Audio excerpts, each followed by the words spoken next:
This is tough. So I'll be very honest. There's a lot of luck. Um, so now people say, successful people will say, you make your own luck, and there's definitely a lot of truth to that.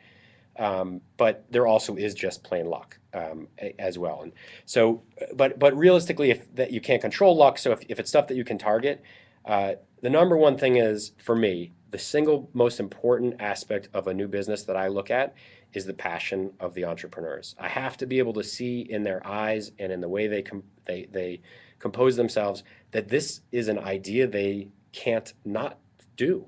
Like they couldn't stop doing it.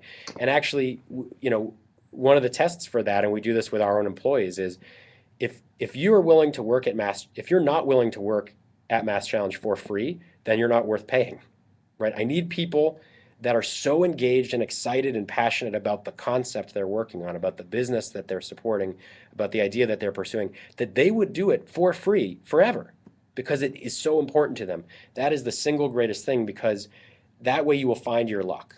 That might mean that you fail or struggle for 15 years even, but you're not going to give up, and eventually you're going to find the right avenue and the right path.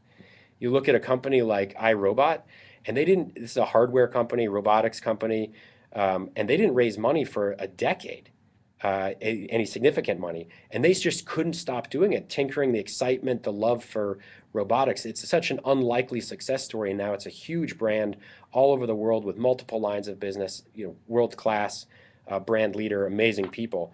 And that's because they just loved it so much. So I know that's a hard thing to emulate, but I would say to any entrepreneur considering a startup, do something you love.